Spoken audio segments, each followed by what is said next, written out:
Mr. Ambassador, we know about horrific crimes against children that the Russian occupying force is committing in Ukraine. In fact, killing children and mass abduction. What are the legal ways and the real ones that we, you, the United States, can take to bring them back from the Russian territory, from the territory of the country that does not comply with international law and legal order? Yeah. So there's a number of, this is a very complex question, and this is a very horrific crime that requires the use of various different organizations and many different partners to achieve the reunification of these children who have been horribly separated from their families. So one of the things we need to do is pursue accountability, and that's where the OSCE's Moscow Mechanism report that came out yesterday is important, because it clarifies that these are crimes against humanity, potentially, very likely, war crimes and breaches of the Geneva Conventions. So what we need to do is document every single one of these cases and the perpetrators involved going all the way up, because mind you, this is a systematic, centrally run effort by the Russian Federation and its leadership to take these children and to bring them into Russia against their will. And so we need accountability, but we also need to work with NGOs and those who are on the ground in Russia, because my organization, the OSCE, doesn't have access to Russia, in order to secure the return of these children to their homes.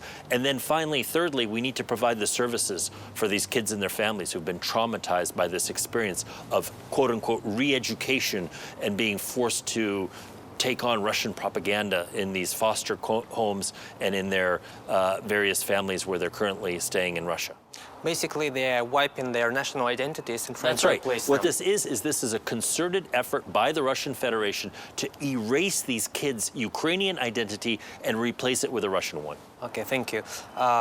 What do you think? What is your opinion?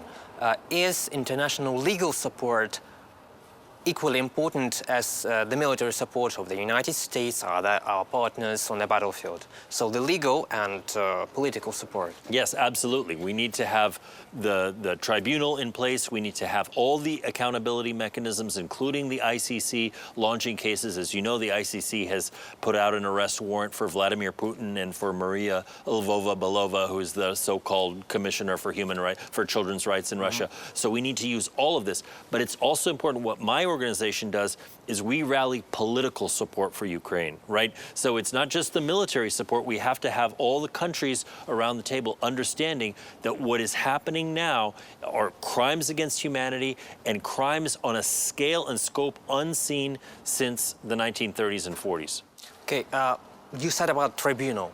Can this, the report of the Moscow Mechanism, be used as evidence for the future case? Absolutely, absolutely. And the people who have compiled this report are cognizant of that. They understand that they need to assemble and compile and preserve the evidence so that it can be used in future cases. And that's why the collection of the evidence and the way that it's preserved digitally for future work is so important. And the experts have done a very good job of making sure that it can be used. Thank you. Our final question, we know you're short on time. You said in one interview that Russia and Belarus are being isolated from OSCE intervention. Could you tell us how is that happening? How do you do that? And what will be the post-war legal order with Russia, with Belarus, with the aggressors in the international organizations like OSCE, UN, and others after the war? Yeah, frankly, I mean, I'm of the mind that once we are through this war, we will never, ever return to the status quo ante, that the whole European security architecture is going to be fundamentally reformulated because of the scale and scope of the atrocities that have been committed by the Russian Federation with Belarus's complicity. As far as what we do in the OSCE right now is we isolate these countries by continuously speaking and bringing eyewitnesses who have witnessed the atrocities that are committed by these countries. Not to give any other participating state an excuse to look the other way and to say, well, you know, we've talked about Ukraine so much, maybe we should talk about something else. No, we will not go back ever to business as usual the way it is before. We will continue to speak about what Russia is doing. And right now we have on any given day between 3 and 4 dozen countries who support Ukraine and support our position. And no one who defends Russia. No one, not even Belarus. Only those 2 countries isolated, and the rest either silent especially the Central Asian states, or condemning Russia's behavior. Okay, so you tell us that while Russia is trying to lie in public, in the OSCE including, you bring eyewitnesses and reports that debunk their words in public too. Every week I call out the lies of the Russian ambassador, and I'm not shy about what I say.